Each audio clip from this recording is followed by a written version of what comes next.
Tidak ada negara demokrasi yang kuat yang militernya tidak kuat. Kalau Presiden Prabowo lengah, itu akan ada gerakan-gerakan massa yang semula dikonsentrasikan untuk menuntut kejelasan politik dinasti Jokowi untuk disingkirkan, malah kemudian berubah menjadi ketidakpuasan terhadap Presiden Prabowo Subianto.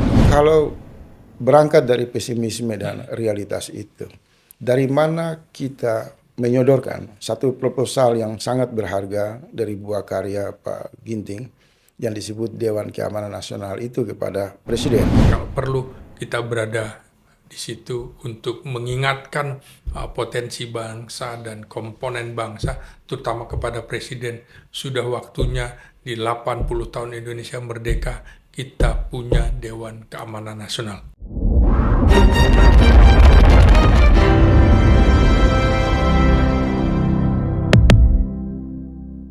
Konflik di Ukraina kemudian berkembang di Asia Barat Iya. yang melibatkan Syria, Lebanon, dan Israel, Palestina, kemudian masuk ke Laut Merah, Iya. Yaman, kemudian hari ini kita dikejutkan oleh prahara konflik Kamboja dan Thailand.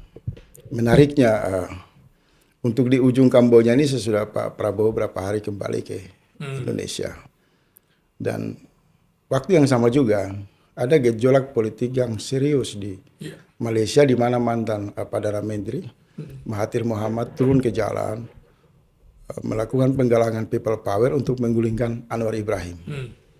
Nah, seberapa jauh dinamika geopolitik ini di-capture oleh Abang? Ya, memang bicara geopolitik ini tidak bisa kita lepaskan dari pengaruh tiga negara superpower, Amerika Serikat, Rusia, dan Cina. Di situ ada pengaruh global tentunya, ada pengaruh ekonomi termasuk perdagangan, ada bicara konflik regional, makanya muncul konflik-konflik di kawasan-kawasan yang disebut tadi, Eropa Timur, di Timur Tengah, sampai ke Asia Selatan dan juga di Asia Tenggara. Kalau kita lihat dari konteks politik global dan kepentingan nasional, maka tentu saja mereka mengedepankan kepentingan nasional masing-masing. Memang pada saat di satu sisi misalnya mereka bersatu di dalam NATO, mereka bersatu dalam Pakta Warsawa yang sekarang sudah tidak ada, sekarang ada bridge. Tapi di situ juga ada kepentingan-kepentingan masing-masing negara yang bisa saling berbenturan di situ. Nah, teknologi juga mempengaruhi di mana persaingan antara tiga negara besar ini. Kalau kita baca di konflik Rusia dan Ukraina, hitungannya secara militer misalnya, itu sebenarnya 1 pekan 2 pekan sudah selesai. Artinya mengapa bisa lama seperti ini? Saya melihat bahwa Rusia sedang berperang bukan hanya dengan Ukraina, tapi dengan NATO. Ini terbukti dengan ditemukannya sejumlah alat utama sistem senjata yang berasal dari negara-negara NATO. Ada Swedia, ada Turki, ada Amerika, ada Jerman ditemukan.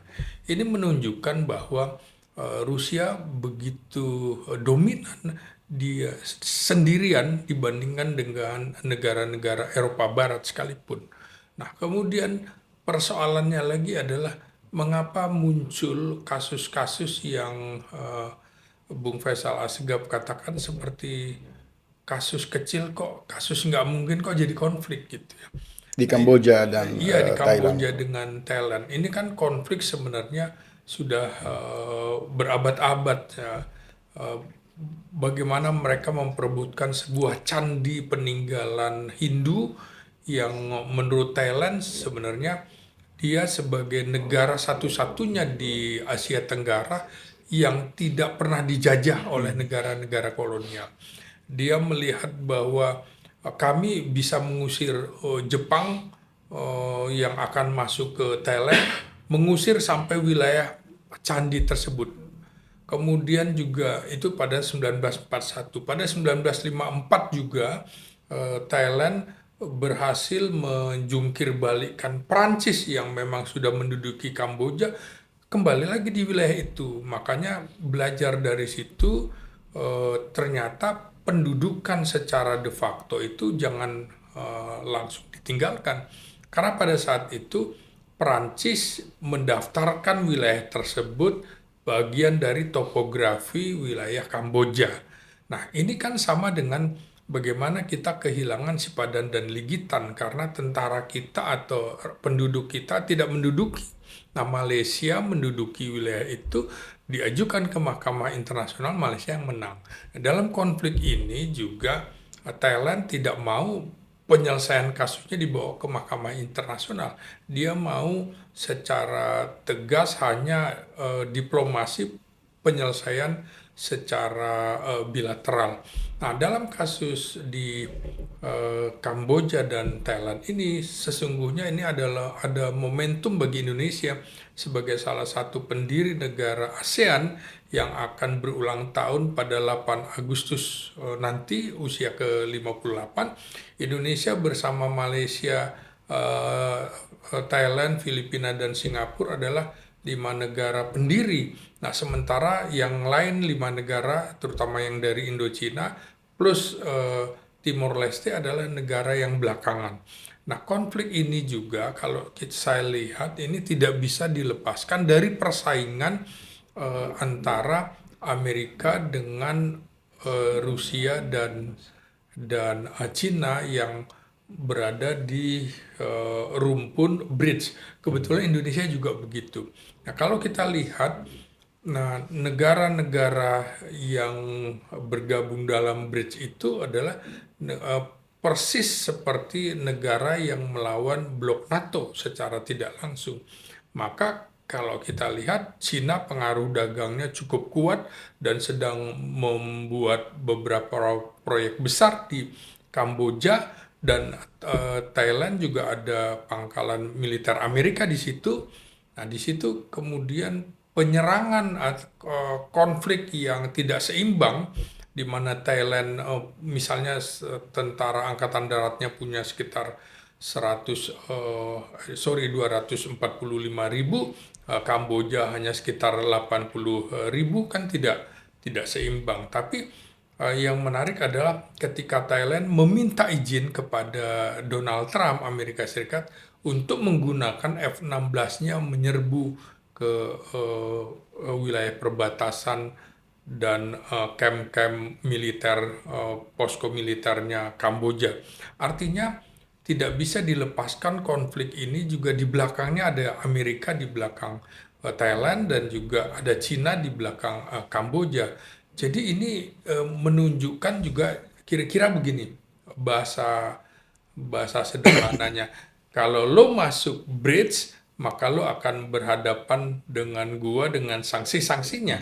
Termasuk bagaimana Presiden Prabowo ketika melakukan pertemuan kenegaraan dengan Presiden Vladimir Putin di Rusia, kita terhenyak dan terkejut bahwa salah satu kerjasamanya antara lain di bidang nuklir. Bahkan Presiden Putin menyebut nama Tuban, sebuah wilayah di Jawa Timur. Itu artinya serius betul bahwa Rusia akan membantu kemandirian Indonesia, termasuk di bidang nuklir. Dan kita juga temukan di Kalimantan Barat punya wilayah di mana potensi nuklirnya juga cukup baik. Tapi tentu saja setelah pertemuan antara Presiden Prabowo dengan Presiden Vladimir Putin, tiba-tiba Amerika juga mengganjar Indonesia dengan angka 32% untuk perdagangan Indonesia dengan Amerika.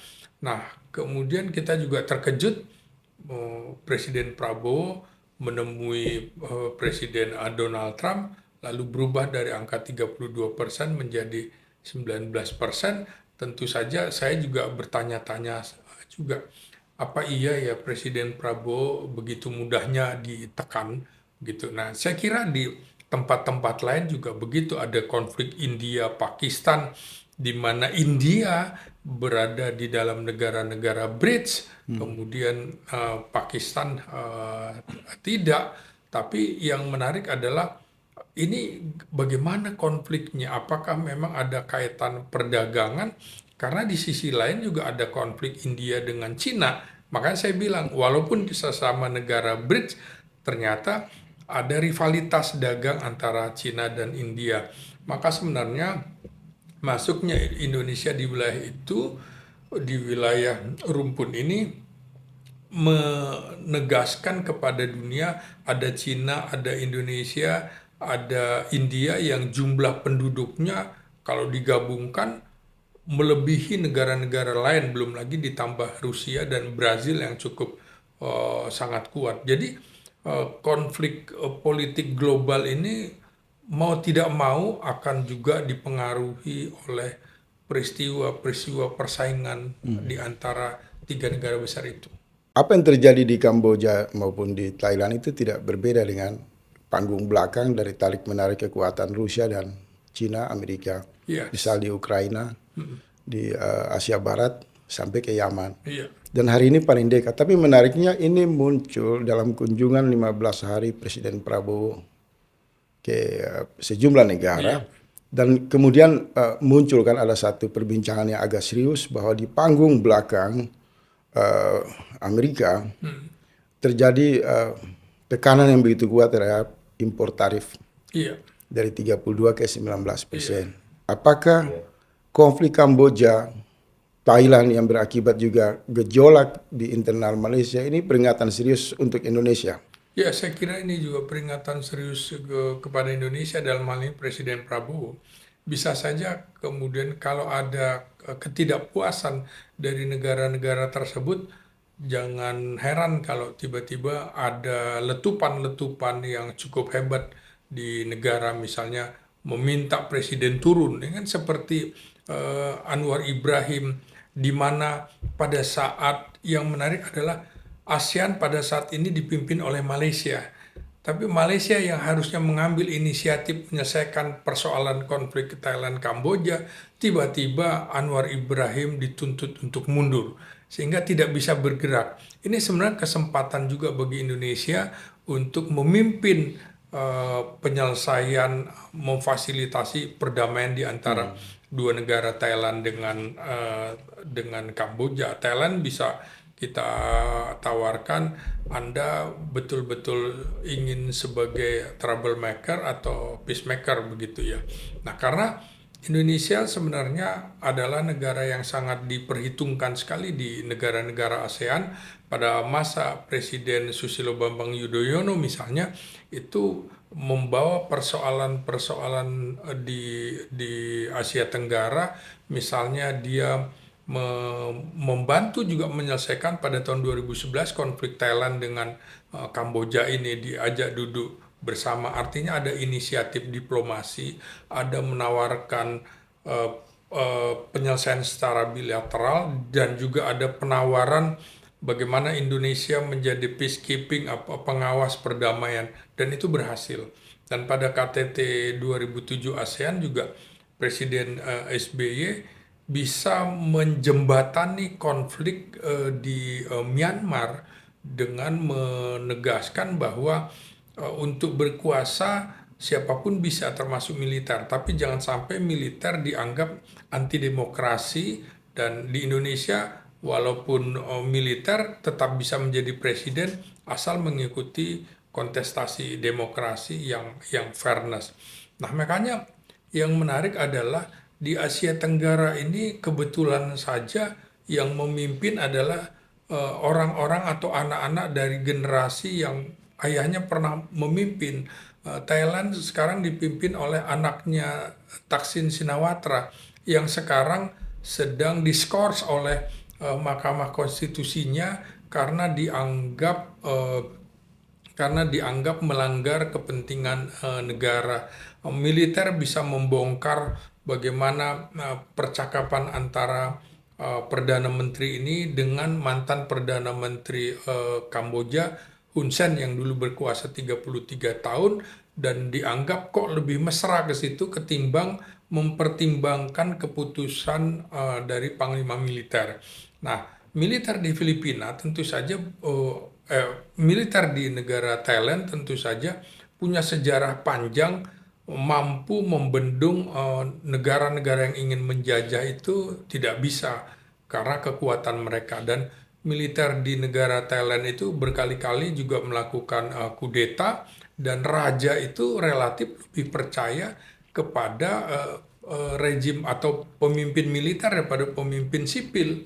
Nah, karena itu pemimpin militer Thailand yang juga dibantu oleh kelompok kaos kuning di Thailand itu juga tidak selalu setuju dengan keputusan pemerintah sipil yang dianggap seringkali menyimpang. Terakhir kasus Thaksin Shinawatra yang kabur ke luar negeri dan dianggap sebagai antek-antek oligarki asing begitu. Nah, karena itu di negara Thailand militer itu sangat mempengaruhi keputusan politik dan pemerintahan, dan raja lebih percaya. Dan kita sedang menunggu bagaimana keputusannya sekarang.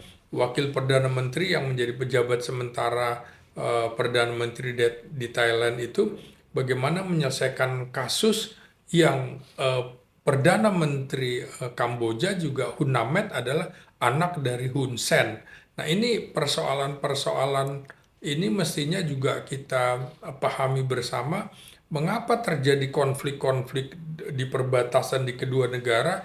Ini adalah bom waktu yang memang dibuat oleh negara kolonial, dalam hal ini Prancis, sama juga dengan bagaimana Belanda dan juga Portugis atau Portugal memisahkan NTT dan juga Portugis Timor Leste yang padahal masuk dalam satu rumpun, bahasanya juga sama.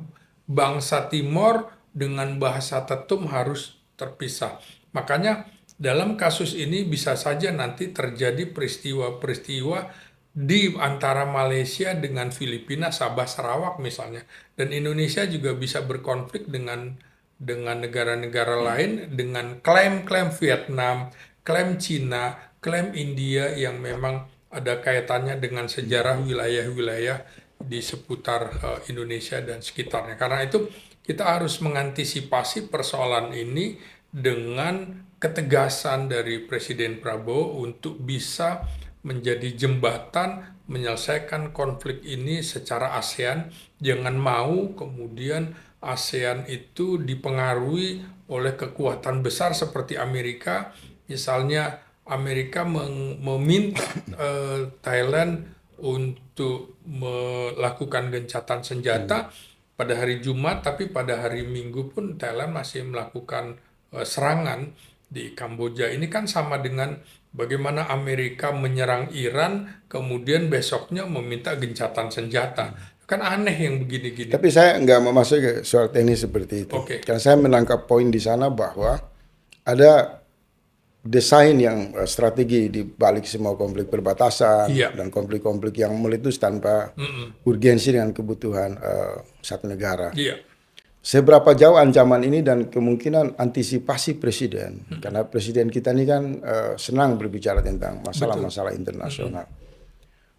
Apakah bisa ditangkap oleh Pak Slamet, presiden dan tim kerja bidang internasional ini sudah punya rumusan, antisipasi, platform untuk mencegah kemungkinan konflik yang kalau disutradarai oleh tarikan atau benturan unipolar dan BRICS, maka Indonesia menjadi sasaran empuk.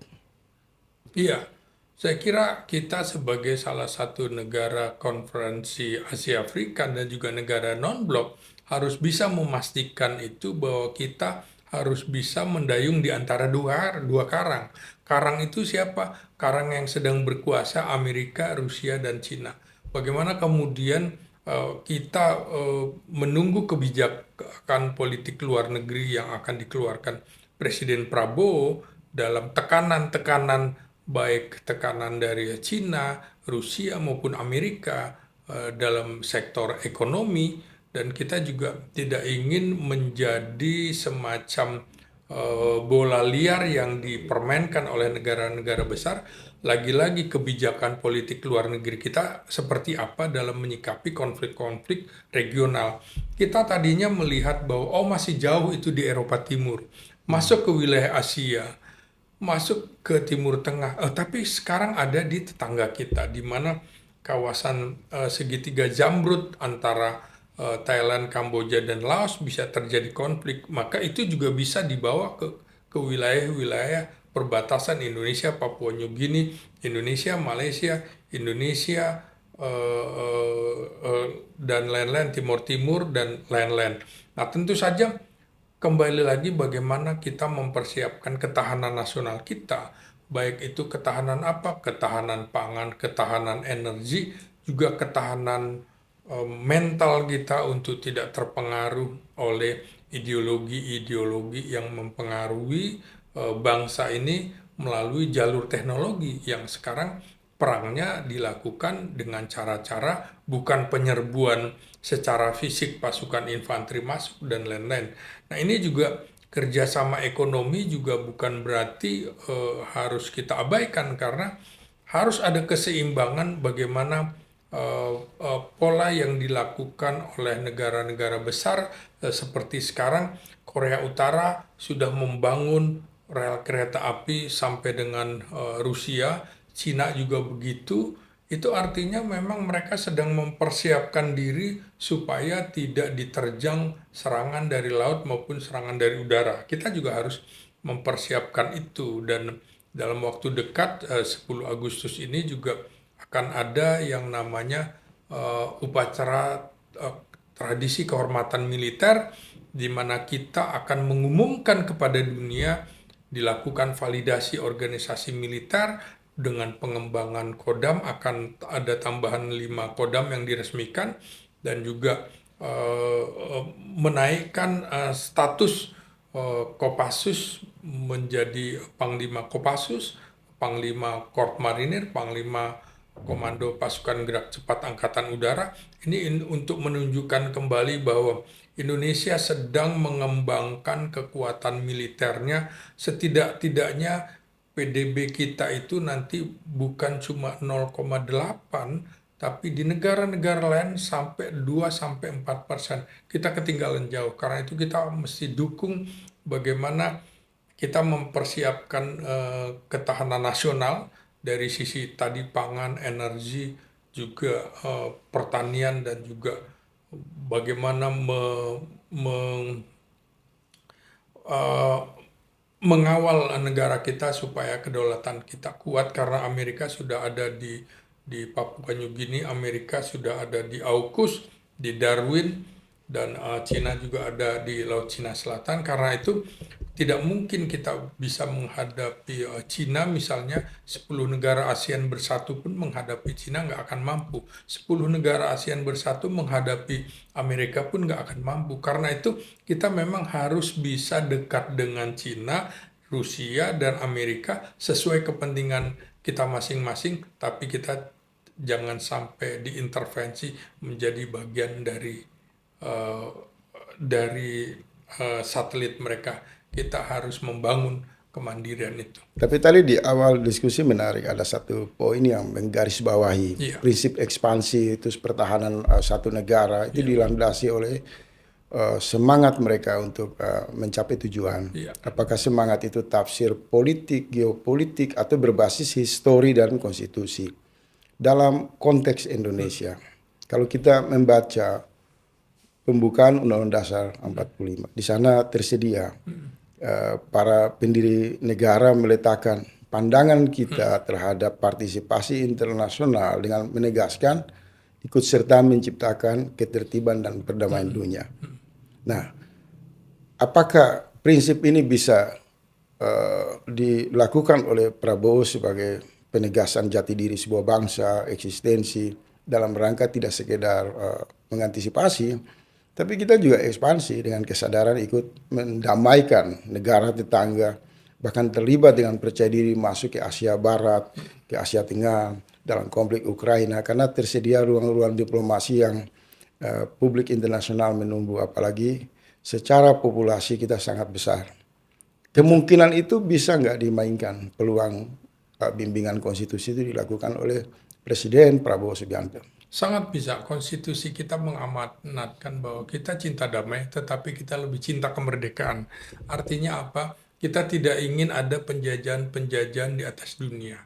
Sama dengan ketika Eropa menuntut beberapa wilayah, padahal mereka juga masih berada di Afrika dan di negara-negara lain masih melakukan kolonialisme.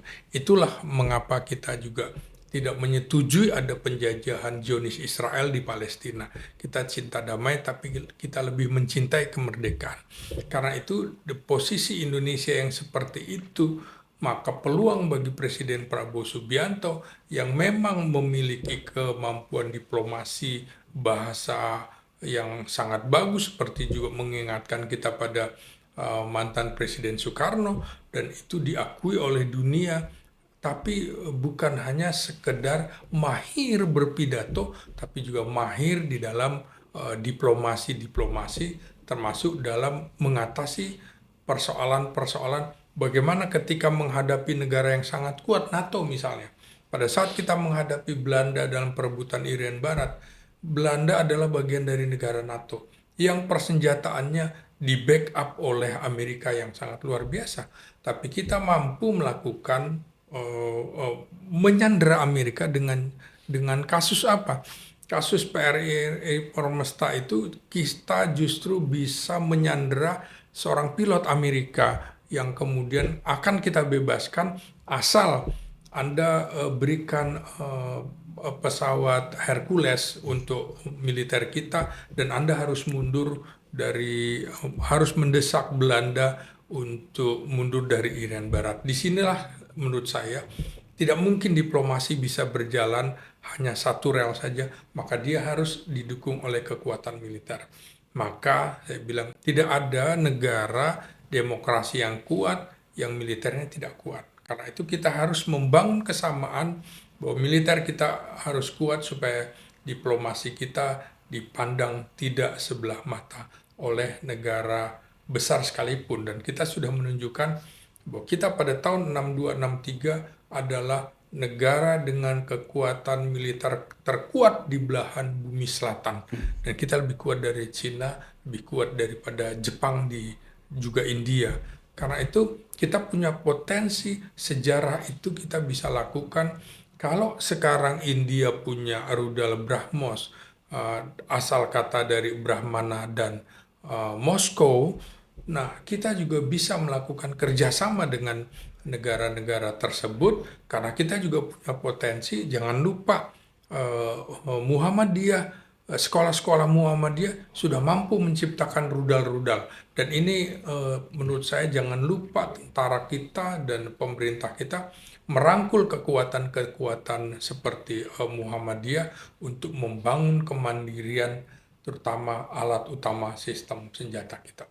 Kalau seberapa besar kemungkinan teater konflik NATO dan BRICS ini kemudian masuk di wilayah yang paling sensitif, misal perbatasan Indonesia? Apa kemungkinan itu melalui proksi ekonomi, propaganda politik dengan memanfaatkan kekacauan ruang demokrasi, atau penetrasi militer? Ya, saya kira yang Anda sebutkan semua bisa dimasuki. Kemungkinan yang paling dalam waktu dekat, kalau melihat kecemasan publik menyangkut dengan jalannya pemerintahan kompromi, di mana warna yang begitu bersaing antara Pak Jokowi dan Pak Prabowo, dan di satu sisi oposisi juga terus menuntut rasa keadilan. Apakah ruang-ruang itu juga bisa memicu pelemahan kekuasaan Prabowo jika ada kalkulasi dari tekanan Amerika atau pihak BRICS yang dianggap sikap Prabowo tidak jelas dalam peta jalan internasional? Ya, saya kira BRICS juga ketika melihat sikap Prabowo yang sangat lunak terhadap Amerika ketika bertemu Trump, menurut saya, kacamata saya, tentu seperti Rusia juga sangat kecewa. Kok begitu aja Indonesia katanya ingin membangun kemandirian, kok digertak sama Amerika aja seperti itu gitu ya. Padahal di situ secara ekonomi Cina juga sudah berada di atas Amerika, kemudian secara militer ternyata Rusia juga sudah di atas negara-negara NATO Eropa Barat. Ini sesungguhnya adalah peluang kita untuk bekerja sama dengan Rusia, dengan Cina, juga dengan India, tanpa harus takut dengan tekanan-tekanan Amerika, karena Amerika juga sesungguhnya sedang menghadapi gejolak ekonomi di dalam negerinya, maka dia membangun semacam proksi-proksi untuk melakukan instabilitas di sejumlah negara. Nah, patut diduga Amerika juga akan melakukan hal itu, termasuk juga Rusia dan Cina akan mengganggu proses atau perdagangan ekonomi negara-negara yang memang relatif dekat dengan Amerika misalnya. Jadi konflik perdagangan, konflik militer, dan juga perang ideologi juga akan tetap dilakukan, apalagi dalam konteks Indonesia yang sekarang sedang megap-megap secara ekonomi, itu pasti akan diganggu, dan bukan tidak mungkin kalau Presiden Prabowo lengah, itu akan ada gerakan-gerakan massa yang semula dikonsentrasikan untuk menuntut kejelasan politik dinasti Jokowi untuk disingkirkan, malah kemudian berubah menjadi ketidakpuasan terhadap Presiden Prabowo Subianto. Karena itu sandiwara politik Presiden Prabowo dengan mantan Presiden Jokowi menurut saya harus dihentikan, dan kita harus bisa memisahkan. Kita mendukung Presiden Prabowo agar tidak terpengaruh oleh kekuatan Jokowi yang didukung oleh oligarki asing dengan mengedepankan politik dinasti. Dan ini sebenarnya adalah, dan juga kasus-kasus dugaan ijazah palsu, jangan sampai kemudian Prabowo Subianto dianggap berada atau membackingi keluarga Jokowi yang menurut publik ini justru bisa menimbulkan konflik horizontal atas ketidakpuasan pemerintahan Jokowi selama 10 tahun. Jangan sampai itu dibebankan kepada Presiden Prabowo Subianto. Ya, kalau kita lihat ada pendekatan-pendekatan soft dan ekstrim. Misalnya dalam konflik yang terjadi di Syria, pendekatan NATO dan Amerika begitu agresif dalam 14 hari kemudian menggulingkan Bashar Assad. Seolah-olah Amerika meletakkan contoh kepada negara-negara Arab, dia bisa melakukan apa saja manakala kepentingan internasional tidak diakomodasi oleh negara-negara di Timur Tengah. Menarik juga bahwa dalam waktu satu malam, 290 anggota parlemen Korea Selatan berkumpul di atas jam 12 malam dan meminta pergantian Presiden Korea Selatan. Kemudian kita lihat antara tekanan tarif impor yang dimainkan oleh Donald Trump, saya hampir membaca di berbagai otoritas media internasional mengatakan bahwa ini cara Donald Trump mengamputasi pengaruh China di Asia Tenggara. Nah, sementara 10 tahun dalam rezim Jokowi, Indonesia terlanjur memberi ruang kerjasama strategi dengan China. Walaupun Rusia tidak ikut, Iran tidak ikut, tetapi agresif mobilisasi, eksploitasi Cina kemudian masuk dalam 10 tahun kepemimpinan Jokowi. Banyak meninggalkan juga catatan ketidakadilan karena pihak-pihak di lingkar kekuasaan yang diwakilkan taruhlah oleh Erick Thohir, Luhut, Tito dan lain-lain agak merancang kebijakan yang dianggap terlampau merugikan kepentingan nasional. Menurut saya, apakah ada kalkulasi dan catatan khusus dari Abangda bahwa Prabowo harus melakukan apa jika pilihannya tegak lurus bersama BRICS, Rusia, Cina, dan negara-negara 37 negara? Apa yang menarik, yang tepat untuk dilakukan Prabowo? Ya, saya kira kita bisa mengandalkan beberapa yang menjadi potensi kita bekerja sama dengan negara-negara BRICS. Dan kita juga bisa, bukan berarti karena kita berada di dalam rumpun BRICS, kita tidak bisa bekerja sama juga dengan Amerika. Bisa, karena kita negara non-blok dan politik luar negeri kita adalah bebas aktif. Jadi bebas menentukan dan aktif mau di mana aja terserah.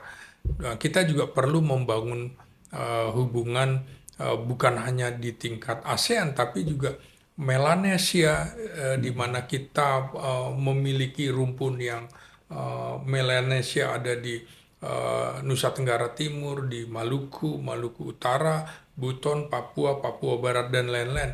Kita juga bisa membangun kebersamaan itu bahwa kita bisa diterima sebagai negara yang memang multikultural dan kita punya pengalaman dijajah oleh negara-negara, hampir semua negara Eropa pernah masuk di Indonesia. Karena itu kita ingin menunjukkan kepada dunia bahwa kita sedang membangun kemandirian dan kita tidak bisa dipengaruhi oleh negara-negara BRICS sekalipun, dan oleh negara-negara Unipolar. Amerika dan NATO sekalipun. Dan kita ingin menunjukkan bahwa salah satu jantung paru-paru dunia adanya di Indonesia. Dan flora fauna di dunia juga 50% justru adanya di Indonesia. Karena itu dengan kekayaan flora fauna dan sumber daya yang lain yang kita miliki, mestinya kita bisa mencapai yang namanya Indonesia Emas pada 2045 mendatang. Tapi kita harus bisa menyingkirkan oligarki asing yang memang mempengaruhi penguasa lama selama 10 tahun itu. Dan kemandirian itu harus bisa ditunjukkan dengan patriotisme Prabowo sebagai ultranasionalis dan putra dari begawan ekonomi Profesor Sumitro Jaya Hadikusumo yang selalu mengedepankan kemandirian ekonomi, dan Prabowo yang belajar dari keluarga Presiden Soeharto juga pasti harus mengutamakan kekuatan, ketahanan nasional, dan stabilitas. Karena itu seperti trilogi pembangunan, kita bisa membangun dengan prasyarat militer atau stabilitas kita kuat, pertumbuhan juga sangat besar, kemudian kita melakukan pemerataan sesuai dengan cita-cita pasal 5 keadilan sosial bagi seluruh rakyat Indonesia. Apakah formula ini dapat diwujudkan oleh Presiden untuk menarik partisipasi aktif seluruh komponen bangsa dan negara dalam tujuan melindungi, dan kita juga harus agresif untuk menawarkan misi, ideologi, dan konstitusi kita.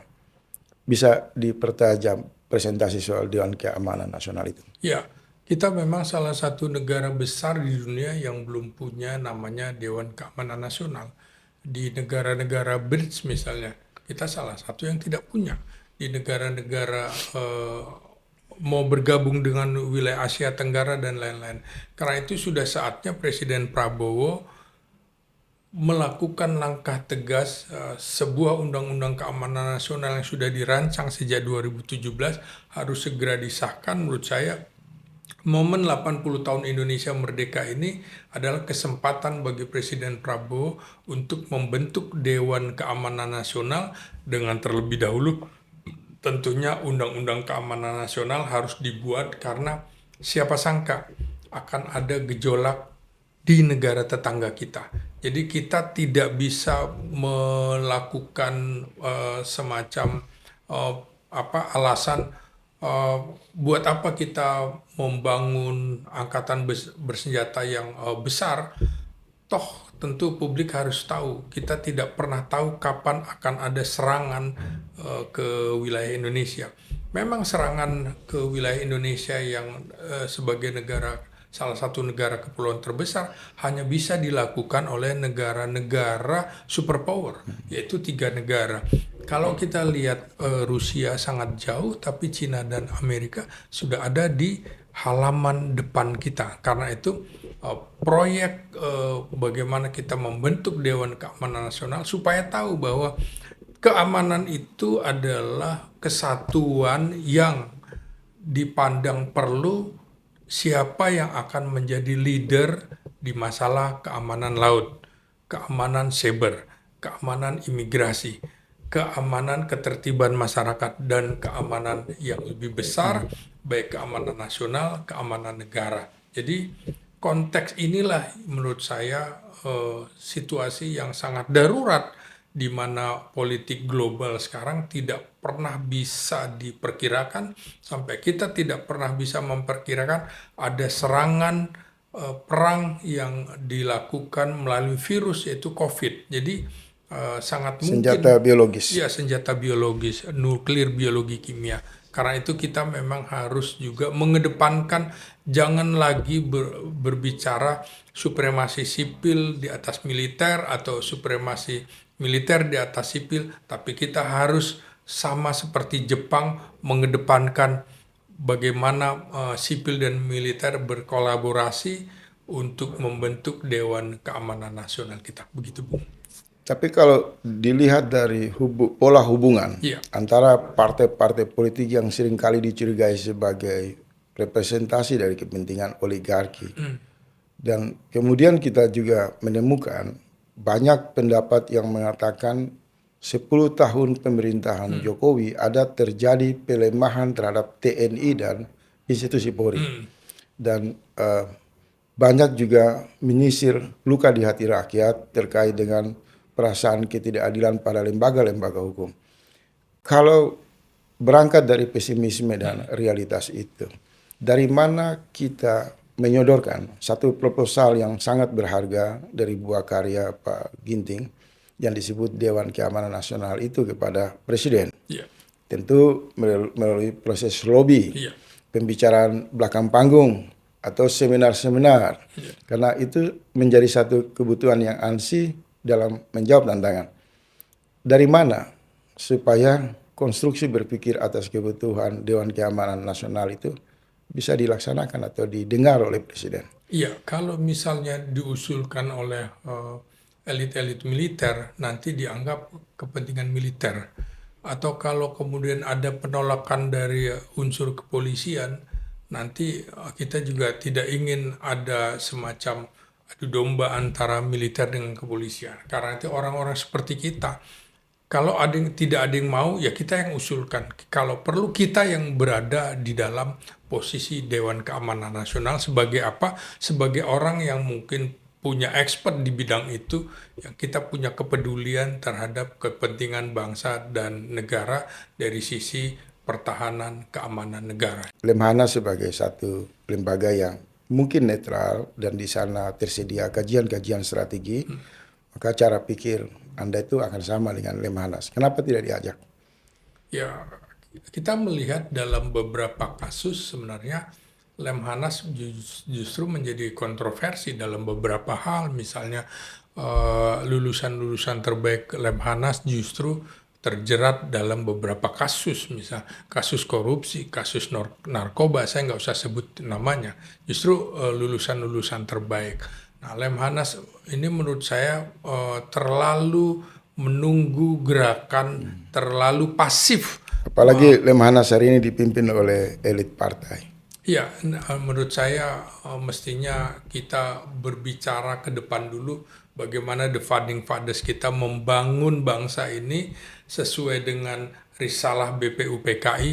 Kita harus mengedepankan apa dulu, kita harus mengedepankan apa dulu. Kalau ini sudah terwujud, maka yang sekarang apa yang harus kita wujudkan. Kita tahu Dewan Pertahanan Nasional sudah terbentuk, tapi itu tidak cukup karena dianggap bagian dari militeristik. Tapi kalau Dewan Keamanan Nasional, maka kita menyatukan kekuatan kepolisian, kekuatan militer, kekuatan imigrasi, dan mestinya kita juga sekaligus membentuk yang namanya Kementerian Keamanan Publik, di mana kepolisian berada di situ bersama imigrasi, bersama bea cukai, yang memang mengantisipasi ancaman keamanan dari dalam maupun luar negeri terkait dengan peristiwa kriminal, peristiwa imigrasi, peristiwa penyelundupan barang-barang, dan juga Badan Narkotika Nasional bisa ada di situ. Jadi konsep keamanan nasional itu harus kita dudukkan bersama semua untuk kepentingan nasional, tidak ada egosentris.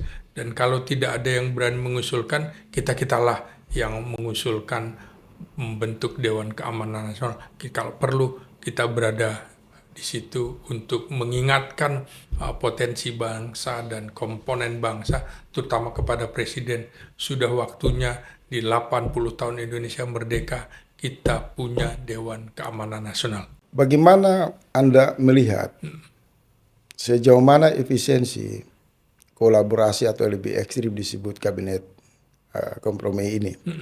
Karena makin hari ditemukan begitu menyeret tenaga dan pikiran publik menyangkut seolah-olah pertentangan serius antara kubu oposisi yang tidak setuju dengan sikap Pak Prabowo yang mungkin dianggap terlalu kompromistis yang memberi ruang kepada Jokowi dan Gibran. Sejauh mana variabel ini akan mengganggu platform, cita-cita, keinginan dari atau harapan rakyat yang dititipkan kepada Prabowo untuk mewujudkan eksistensi dalam penegakan prinsip-prinsip di peta jalan internasional. Iya, Prabowo sekarang sedang menganut apa yang orang Jawa sering kemukakan, harmonisasi. Jadi dia sepertinya tidak mengedepankan, menghindari konflik, lebih mencari konsensus. Tapi konsensus yang dibangun ini jangan juga kemudian mengecewakan pendukung setianya yang 24 karat, yang mendukungnya sejak awal. Mendukung Prabowo bukan berarti otomatis mendukung Jokowi. Itu dua hal yang berbeda. Karena itu memisahkan Prabowo dengan Jokowi memang tidak bisa dengan terburu-buru, butuh waktu. Secara revolusi tidak bisa, secara evolusi barangkali bisa dilakukan dengan perlahan-lahan. Misalnya tidak menjalankan lagi kebijakan-kebijakan Presiden Jokowi, misalnya tidak meneruskan proyek IKN dengan biaya APBN ke sana. Itu kan juga publik harus memahami bahwa Prabowo sesungguhnya sedang pisah jalan tapi tidak ingin diumumkan, termasuk bagaimana pada perayaan Hari Kemerdekaan yang ke-80 nanti tetap diselenggarakan di Jakarta. Ini kan menandakan bahwa keinginan Jokowi untuk menjadikan ibu kota baru IKN juga harus dipertimbangkan kembali. Karena kalau kita lihat geopolitik global saat ini, posisi IKN sangat dekat sekali dengan Malaysia yang hanya 2 jam perjalanan darat. Lah kalau menggunakan rudal dan lain-lain hitungannya cuma menit.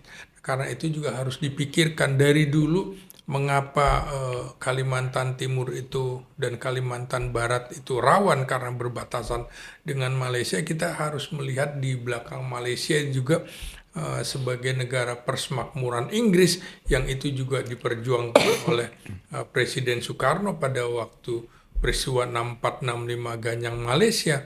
Itu juga kita tidak ingin ada kolonialisme di Asia Tenggara, dan kolonialisme di Asia Tenggara itu sekarang sudah ada di depan mata kita. Karena itu menurut saya Presiden Prabowo yang ditunggu adalah ketegasannya di dalam memahami dinamika politik di dalam negeri dan di luar negeri. Terutama di dalam negeri adalah bagaimana dia jangan sampai dianggap sebagai tameng dari mantan Presiden Jokowi. Lebih baik Prabowo Subianto mati bersama-sama rakyat, namun dia mati terhormat karena sudah bisa memisahkan dirinya dengan kelompok oligarki asing yang selama 10 tahun diduga dibangun oleh Presiden Jokowi, dengan salah satu simbolnya adalah juga mengedepankan politik dinasti yang ini juga harus dienyahkan di tanah air kita. Kita menunggu ketegasan Presiden Prabowo dan semoga apa yang diperbincangkan ini didengar. Terima kasih. Baik. Pak.